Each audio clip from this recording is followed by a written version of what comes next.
Teve gente que falou que ele é conservador. Por exemplo, tem umas falas dele de 2012 em nome da família tradicional, contra comportamentos que ele considera não tradicionais, né? Do tipo, né, famílias gays, etc e tal. Mas, no geral, ele é visto como um cara que ele acena do ponto de vista social pra esquerda, né? Ele é um papa visto como progressista em alguns termos. E ele é anti-imigração, né? E isso faz sentido dentro de uma lógica de alguém que estava atuando no Peru, né? Ele acho que foi padre no Peru, imagino eu. Então ele tem um trabalho, inclusive ele discursou agora em espanhol depois de discursar em italiano. Então natural que ele fale em nome, né, do imigrante católico latino-americano nos Estados Unidos. Não gosta do Trump, aparentemente ele realmente não gosta nem um pouco do Donald Trump, mas ele era amigo do Papa anterior, do Francisco, ele tinha uma relação muito próxima com o Francisco também, que eu ouvi, então é um cara que fica aí, né, numa espécie de um mistério, né? Muita gente falando, pô, não temos o Papa conservador que queríamos. Pô, meu amigo, você não é um cardeal católico, né? Você não é um cardeal da Igreja Católica. Eles têm uma dinâmica particular muito própria, né? E a dinâmica de poder da Igreja Católica é a dinâmica de poder da Igreja Católica. Ela não necessariamente obedece isso. Teria mais a ver com o espírito do tempo, um papa mais conservador? Talvez. Mas muitas pessoas podem alegar que o crescimento da igreja em certos locais de terceiro mundo não se dá por conta de uma aproximação a uma doutrina ou uma lógica mais conservadora, né? Ou mais tradicional, a gente pode colocar aí, né? Então eu já vi argumentos de outra ordem, costumo não acreditar, novamente não pertenço à comunidade católica, então seria meio tosco eu ficar só aqui dando meus pitacos sobre o tema. Mas um papa americano está dentro do espírito do tempo, tá? Estamos vendo, né, não apenas conversões, mas uma série de casamentos católicos, né? Você fala casamento católico? Sim, lógico, pessoas que se converteram recentemente se casam numa igreja católica, reforçando ainda mais os vínculos com a igreja, isso nos Estados Unidos. Então, um papa americano talvez seja o papa que deu o tom de uma transição da população cristã americana de, vamos dizer, um país protestante para um país que aí ao longo do século XXI se tornar majoritariamente católico. Isso tem muitas implicações. O Trump já se pronunciou, o Rafael Almeida Rizzo está colocando aí na tela. Trump reage a anúncio do primeiro papa americano, honra para nosso país. Nascido em Chicago, Prevost é o primeiro pontífice original dos Estados Unidos. O presidente havia comentado que gostaria de ser papa e publicou imagem de batina, né? Algumas pessoas, né, que gostam de ficar falando, lá vem o Trump querer fazer a união entre o poder temporal e a autoridade espiritual, né? Lá vem Trump guenoniano, tratando dessa tensão das duas coisas, né? E brincando com isso, né? O imperador e o papa ao mesmo tempo. Mas naturalmente é uma brincadeira, mas o fato é, se vocês quiserem brincar, né, de ser guenoniano, de Júlio Zévola, de tradicionalismos, né? É fato que agora a América conta com a autoridade espiritual e o poder temporal em termos de nacionalidade, tá? Mas naturalmente num momento em que a própria América, os Estados Unidos da América, pra gente ser bem preciso, vamos dizer, passam por um momento no mínimo atribulado. A gente... Enfim, eu vou falar um pouco do Papa, mas antes eu vou falar dos Estados Unidos, porque a gente viu que o Trump entrou com o pé no acelerador, né? O Dodge tava indo bem, né? O Musk tinha previsto fazer $1 trilhão em cortes orçamentários com besteiras, e eles atingiram apenas 12 ou 13% disso, que eu me lembre, tá? Eles estão por volta de 100 e poucos bilhões, é muita coisa, naturalmente 100 e poucos bilhões de dólares é coisa hoje de $1 trilhão, só que, né, temos que comparar a economia americana com a economia brasileira, então não tá assim lá essa Brastemp, como imaginavam, né, a facilidade de fazer cortes, lembrando que os maiores cortes aconteceriam no começo, que eram os cortes mais óbvios, né, conforme o tempo vai passando, vai ficando mais difícil achar as maiores contas, os maiores absurdos.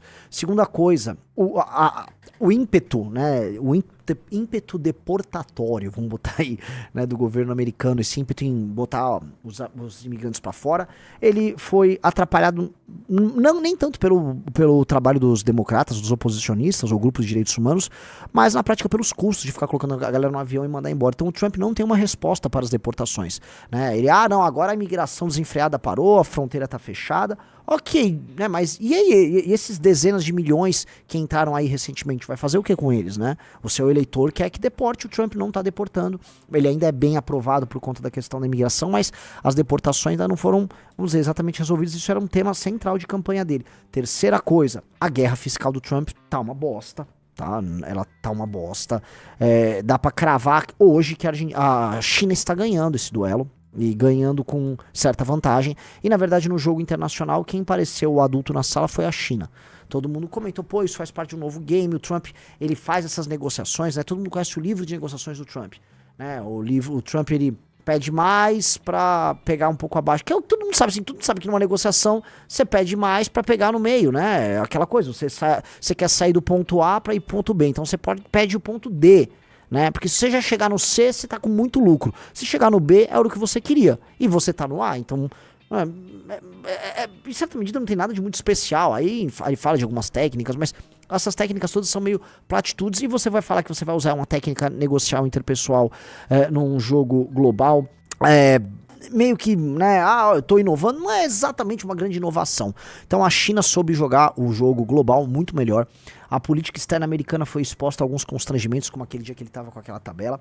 Ou seja, né, para eu voltar agora para a questão do Papa, os Estados Unidos ficaram um pouco expostos, ao meu ver, nessa guerra fiscal contra a guerra tarifária contra a China. Foram comemorar, nós conseguimos impor mais de 100 acordos aí. Eles não impuseram nada. O caso brasileiro é um dos casos mais engraçados, né? Então, assim, o governo americano não tá com muita coisa para comemorar. O que houve agora, inclusive, foi uma diminuição no número de turistas para os Estados Unidos. Ele foi, inclusive, interpelado pela imprensa sobre isso. Então, eu acho que, enfim, o cenário não é exatamente o cenário mais bacana ali para o Donald Trump. E aí, esse fato do Papa ser norte-americano, ele pode ser um fato, vamos dizer, talvez bem visto por um lado e bem-vindo por um lado pro Trump, mas por outro não. Por quê? Eu vou colocar aqui, tá? Ora, um Papa americano significa poder americano sobre a Igreja Católica ou poder católico sobre os Estados Unidos da América? Isso aqui não é uma pergunta fácil de se responder. Porque quando o J.D. Vance esteve com o Papa Francisco, o J.D. Vance, precisa ser lembrado, foi a última grande autoridade no mundo a se encontrar com o Papa Francisco. Então o vice-presidente americano, ele próprio um católico, e que não é dessas conversões recentes, ele se converteu já há um tempinho, ele foi o último homem importante a encontrar o Papa antes do seu falecimento. Então, era possível cravar, né, que assim, um conjunto de laços e vínculos de uma América que se vê como católica nos próximos anos e de uma direita que gostaria de ter o catolicismo como seu cerne nos próximos anos, ela fizesse esse encontro. Então tá aí a imagem, né, do J.D. Vance com o Papa Francisco.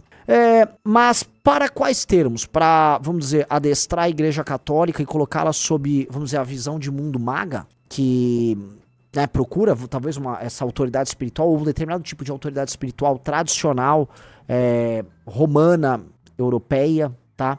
Para se vincular à América? Seria isso que a turma maga queria? A questão é que talvez você, né, tem que tomar cuidado com o que você deseja, né? Porque pode ser que venha, e esse é o ponto, um Papa que ele em si comece a estabelecer uma autoridade sobre os latinos da América. Já paraste para pensar, senhor Rafa Almeida Rizzo? Na verdade, um Papa que se diga contra, uma autoridade católica que se diga contra deportações e contra um tratamento desumano oferecido a católicos, irmãos de fé desses agora brancos americanos que se convertem ao catolicismo, e coloquem isso de uma maneira que, vamos dizer, soe no mínimo complicado pro governo americano. Um Papa norte-americano anti-imigração neste contexto Trump pode ser, né, do ponto de vista, né, desse momento histórico, no mínimo curioso. Veja só, olha só, isso aí já é um discurso do novo Papa, uma fala do novo Papa? Do antigo Papa ainda. Do antigo Papa? Isso aqui é uma fala do Papa Francisco, ó. Repelir os migrantes é pecado grave, a indiferença mata. O pontífice dedicou sua catequese ao drama dos migrantes, que mares e desertos não se tornem cemitérios. Tá, assim, enfim, o Papa Francisco estava dando uma opinião política, tá, sobre imigração. Eu acho uma vergonha ele ficar se miscuindo nesse assunto. E até falam que a Igreja Católica, em alguns lugares falam, tá, não sei cravar, financiou, inclusive, navios e tal de imigrantes pros Estados Unidos também, tá. Eu vou dizer um negócio... ou não só navios, né, mas assim, tropas de pessoas lá marchando para os Estados Unidos. Eu acho isso muito ruim, eu acho que ele não tem que se miscuir nesses assuntos. Eu discordo completamente, né, de uma política pró-imigração, tanto para a Europa quanto para os Estados Unidos, na verdade até para o Brasil, né, a gente tem que olhar assim, hoje nós temos tantos problemas que agregar pessoas apenas oriundas do terceiro mundo de culturas muito complicadas, você só vai diminuir, só vai aumentar o problema social nosso, você não vai agregar conhecimento. Então, né, é uma merda, mas é verdade, tá? Não vamos aqui ficar durando a pílula. Então, não sei, sabe? Eu vejo assim, olha, isso aqui é um novo momento mundial, um Papa americano pode representar um novo momento dos Estados Unidos no mundo, eu não sei. Porque eu volto a colocar, isso representa poder americano ou poder trumpista sobre o Vaticano, ou o poder do Vaticano sobre a América, tá? Digite 1 se vocês acham que é um poder trumpista sobre o Vaticano, ou digite 2 se você acha que é um poder do Vaticano sobre a América. Eu acho curioso, tá? Eu não sei responder. Eu tô mais pro 2 do que pro 1, tá? Olha só, esse aí é um post de 2015, feito pelo Papa eleito Robert Prevost. Eu acho que é Prevost, né? Acho que esse Prevost é um nome francês, imagino eu. Aí ele postou um texto do Cardeal Dolan. Por que a retórica anti-imigrante do Donald Trump é tão problemática? Ou seja, ele se opõe à retórica anti-imigração do Donald Trump.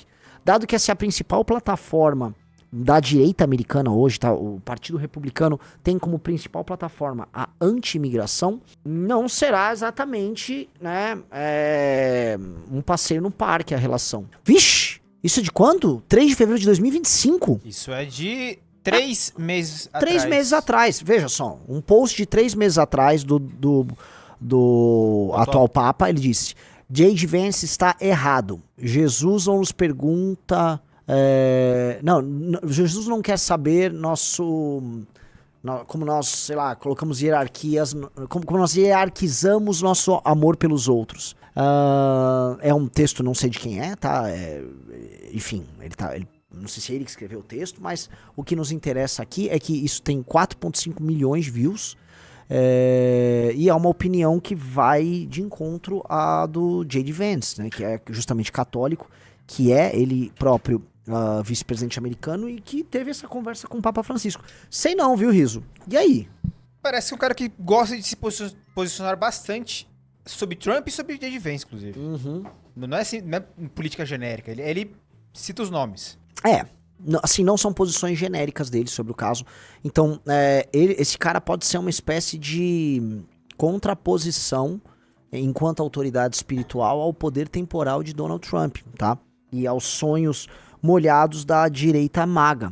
Pra gente ver como o mundo é complexo, né, galera? Como certos arranjos que as pessoas imaginam. Não, agora vamos ter uma América católica e tradicionalista. Quando vem um papa americano, mas anti-Trump. Realmente, o mundo é o mundo é de uma complexidade. Deixa eu dar um gole aqui. Não tem nada mais fascinante do que a política. A política é a mais fascinante das artes, definitivamente, porque ela é mais complexa do que qualquer outra coisa, tá? A política demanda, vamos dizer, inteligências tão variadas e um lidar com tantas variáveis, né? Que você está o tempo todo sendo surpreendido. Então, realmente, né? Assim, se a gente fosse pensar que as coisas vão se encadeando e seguindo uma sequência de determinados padrões, a gente simplifica o mundo, né? Então, tá aí. Temos um Papa americano que é anti-Trump. Então, é espírito do tempo ou não é espírito do tempo? Talvez, não seja absolutamente nada, né? Gostou dessa análise? Assista o Análises Renais de segunda a sexta no canal do MBL Live TV, às 15 horas. Para mais cortes como esse, se inscreva no Pela Missão.